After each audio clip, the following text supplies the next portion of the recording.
Hey guys, we're here to cover the second FIFA Club World Cup semi-final. This time it's between Paris Saint-Germain and Real Madrid. As I said yesterday, this tie will garner far more interest than yesterday's, a tie that couldn't actually sell out tickets to the stadium. They actually had to drop them down to around about $13 to eventually sell out the stadium. But we made our pick yesterday and we were correct on the under 2.5 goals. We also projected that Chelsea would be awaiting the winner of this in the final. As a result of Chelsea getting there, they're now the joint favourites to win the competition at 6-4 plus 150 with Paris Saint-Germain, with Real Madrid remaining at 2-1 plus 200. Obviously, that tells you that PSG are the favourites to win this game. They have looked more impressive and they are the current Champions League holders. That's why they're at 3-4 to qualify, with Real Madrid a shade of plus money at 21-20 plus 105. The moneyline price sees PSG at 13-10. It's 13-5 on the draw, and it's 9-5 here on Real Madrid. You can see I'm wearing my PSG top. This isn't a fad. This isn't something that I'm doing to be a glory hunter, glory hound. We've always backed PSG. We've always gone with the PSG Jordan collab tops. My son's always wanted those. And it's actually a lot closer for me to get to Paris Saint-Germain than it is to actually get to and follow Manchester United. Where I live in London, I have access to 2 train stations that give you access to the Eurostar. So the closest one is the crossing Dartford Tunnel. That goes to Ebbsfleet Station. That's about 15 minutes from me.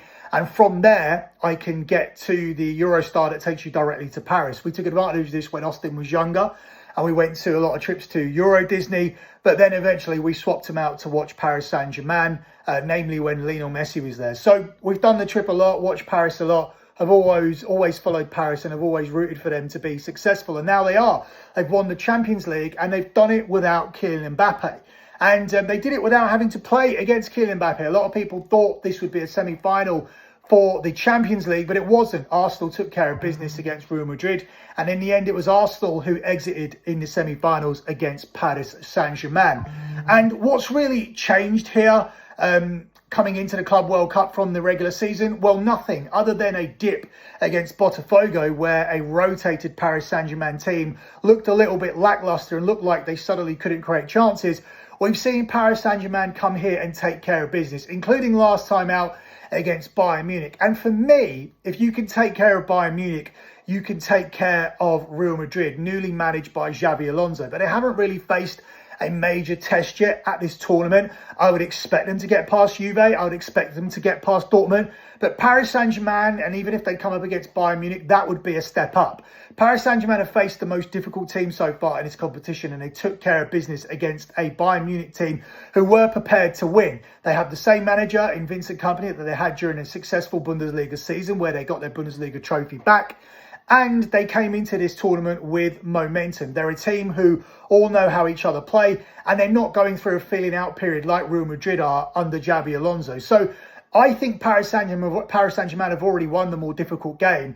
And whilst this is a more marquee tie, I see PSG taking care of Real Madrid and doing it in the 90-minute period. So I think there is value on them to win this game in 90 minutes at around about 13-10 plus 130. Although you can take them to qualify around about 3-4 if you feel more comfortable doing that. But I think PSG and Chelsea is the final that you see. Paris Saint-Germain have won 9 of the last 10 competitive games and were arguably the better team against Bayern Munich when it came to good chance creation, although Bayern Munich did have a lot of the ball at times, and it did seem like a 50-50, but really when it came down to clear-cut chance creation, Paris Saint-Germain were carving out those chances. This is a side who've scored at least twice in each of these 9 wins that they've had, including scoring with 9 men against Bayern Munich. And I think they'll get the better of a Real Madrid team here that have only won 1 of their last 4 meetings against Paris Saint-Germain. So a lot of this narrative will centre around Kylian Mbappe playing against his old side. But this is only one man, and this is also a man who has been injured throughout this competition. Now, I do believe that Mbappe could have played earlier, but Real Madrid have been given quite a cushy route through to this semi-final. So they've just been giving him minutes here and there. But I think when you see him score that volley in the last game, you have to start him here. That says to me that he's ready to play. But I'm not sure how much he's actually going to ultimately influence this game. Paris Saint-Germain are bought into the Luis Enrique style of play, and it's very, very difficult to play against a team who, as I said, make it feel like they've got 13 men on the pitch. They do this via their fullbacks. Their fullbacks push up. Their fullbacks help defensively. They are key to what this team do.